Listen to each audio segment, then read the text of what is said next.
اعوذ باللہ من الشیطان الرجیم بسم اللہ الرحمن الرحیم جملہ شرکاء ترجمۃ القرآن۔ السلام علیکم ورحمۃ اللہ وبرکاتہ۔ یقیناً آپ ترجمۃ القرآن کے عظیم سفر پر بڑی محبت کے ساتھ چاہت کے ساتھ گامزن ہوں گے اور نئے اسباق کے آنے کے انتظار میں ہوں گے۔ میں آپ کو تجوید کا دوسرا سبق سینڈ کر رہا ہوں، یقیناً آپ اس سے استفادہ کریں گے۔ پہلے سبق میں، پہلے بینر میں ہمارا آپ سے جو سوالات ہو سکتے ہیں وہ یہی ہو سکتے ہیں: تجوید کے لغوی معنی کیا ہے، اصطلاحی معنی کیا ہے، حروف ہجاء کتنے ہیں، اور ہم نے حروف کی ابتدائی طور پر کتنی تقسیم کی ہے، کتنی قسمیں بنائی ہیں، 5، کون کون سی، حروف مستعلیہ، حروف لین، حروف قلقلہ اور حروف حلقی اور حروف یرملون، ان سے متعلق سوال ہو سکتے ہیں۔ اب اس سے اگلے بینر پہ دوسرا سبق جو ہے ہمارا، وہ دوسرا سبق چونکہ عربی میں زبر زیر پیش کا کنسپٹ ہوتا ہے، اردو میں بھی ہوتا ہے لیکن کم استعمال ہوتی ہیں، انگلش میں یہ چیزیں نہیں ہوتی۔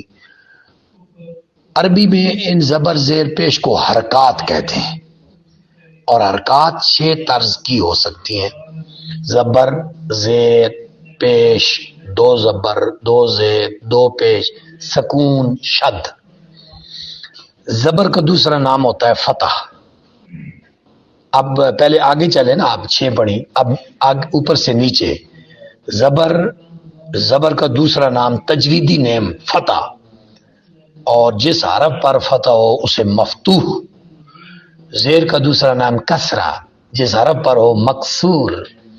پیش کا دوسرا نام ضمہ، چونکہ اہل عرب اس کو دمہ کہتے ہیں، دمہ، وہ DAMMA دمہ لکھتے ہیں، اور جس حرف پر ہو مضموم، مضموم وہ پڑھتے ہیں۔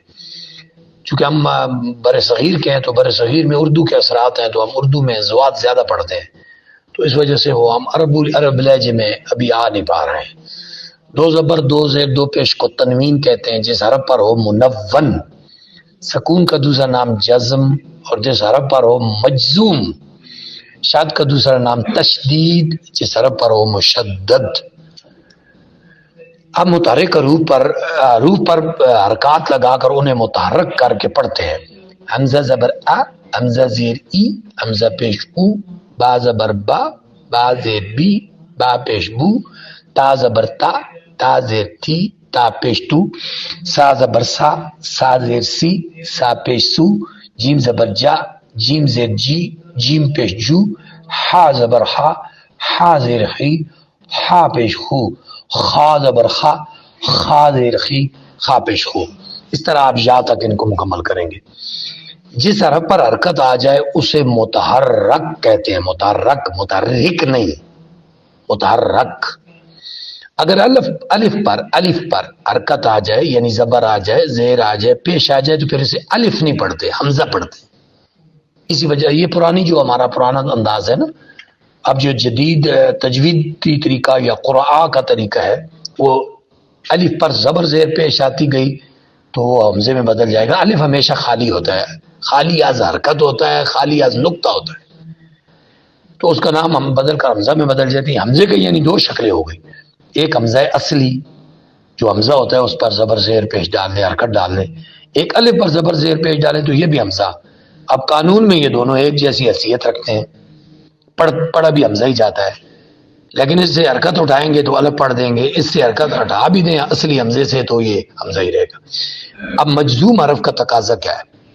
یہ جزم اور شد، یہ 2 بڑے اہم ہیں پورے جوڑ میں، اور قرآن کو صحیح طریقے سے پڑھنے میں جزم اور شد کا بڑا، مشدد حرف کا بڑا رول ہے۔ وجہ 2 حرفوں کو جوڑنے کے لیے جزم بھی آتی ہے اور 2 حرفوں کو جوڑنے کے لیے شد بھی آتی ہے، اس لیے جزم کا تقاضا یہ ہے کہ مجھے پیچھے سے ملاؤ۔ جیسے با، آپ کے سامنے سبق لکھا ہوا ہے، با پر جزم ہے اور پیچھے حمزہ ہے، تو با چاہتی ہے مجھے پیچھے سے ملاؤ ورنہ میں تو نہیں پڑھی جا سکتی۔ حمزہ با زبر اب دونوں حرف پہلے پڑھیں گے، حرکتیں بعد پڑھیں گے۔ میم نون زیر، من، ہا با پیش خب، لام میم زبر لم، جیم سین زیر جس، قاف میم پیش قم۔ اب یہ جزم اور شد یہ بڑا اہم سبق ہے، ان کا بڑا امپورٹنٹ رول ہے۔ جو بیٹیاں باجیاں آپیاں قرآن پڑھنے میں دقت محسوس کرتی ہیں وہ جزم اور شد کو سمجھیں۔ یہاں جزم آتی گئی تو آپ فوراً ایکٹیو ہو جائیں کہ میں نے پیچھے ملانا ہے، جہاں شد آتی گئی تو آپ فوراً ایکٹیو ہو جائیں کہ میں نے سے پیچھے ملانا ہے۔ مشدد حرف کے تقاضے کتنے ہیں؟ دو، پچھلے حرف سے ملایا جائے، دو مرتبہ پڑھا جائے اور ٹکرا کے پڑھا جائے۔ حمزہ با زبر اب، با زبر با، اب با، حمزہ میم زبر ام، میم زبر ما، ام۔ اور ایک اور خاص بات بتاتا ہوں کہ یہ شاد والا حرف اپنے اندر ایک ساکن حرف کو چھپائے ہوتا ہے۔ یہ دیکھیں آگے جو بریکٹوں کے اندر کھلی حالت لکھی ہے، ایک ہے بند حالت، ایک ہے کھلی حالت۔ تو یہ کھلی حالت میں با ساکن ہوتی ہے، ابا میں تو ساکن حرف چھپا ہوتا ہے، یہ آگے جا کے ایک جگہ قانون میں کام آئے گا۔ میں نے اس لیے آپ کو یہ کلیئر کیا ہے کہ مشدد حرف میں ایک ساکن حرف چھپا ہوتا ہے، اور وہ آگے آپ کو مدات کا جب باب آئے گا نا، بڑی مد، چھوٹی مد، مد عارض، مد لین، وہ ادھر کام آئے گا آپ کو، یہ ذہن میں رکھنا ہے آپ نے۔ آج کا بینر ہمارا یہاں پر کلیئر ہو گیا ہے۔ اب اس میں حرکات 6 طرح کی، ان کا تجویدی نیم کیا ہے؟ حرف پر حرکت آ جائے تو متحرک کہتے ہیں، علی پر حرکت آ جائے تو حمزے میں بدل جاتا ہے۔ مجزوم حرف کا تقاضا کیا ہے؟ پیچھے ملا کر پڑھو۔ مشدد حرف کا تقاضا کیا ہے؟ پیچھے سے ملایا جائے، 2 مرتبہ پڑھا جائے۔ اور مشدد حرف کے اندر ایک ساکن حرف چھپا ہوتا ہے۔ یقیناً آپ اس لیسن کو سمجھ گئے ہوں گے، اس سے استفادہ بھی کریں گے، آگے بھی پھیلائیں گے۔ آپ کے گھر میں بہنیں، آپ کی بیٹیاں باجیاں، کوئی کسی کی ریلیٹو ہے، آپ اس کو یہ بینر پڑھایا کریں۔ خدمت دین بھی ہے اور آپ کا اپنا علم بھی بڑھے گا۔ اللہ پاک ہمیں سب کو قرآن کی خدمت پر اپنا وقت، مال، جان قربان کرنے کی توفیق عطا فرمائے اور خدمت دین پر زندگیاں وقف کرنے کی توفیق عطا فرمائے۔ جائن منہاج القرآن، لرن ترجمۃ القرآن، لرن تجوید of Quran, learn grammar of Quran, learn موضوعات آف قرآن۔ السلام علیکم ورحمۃ اللہ وبرکاتہ۔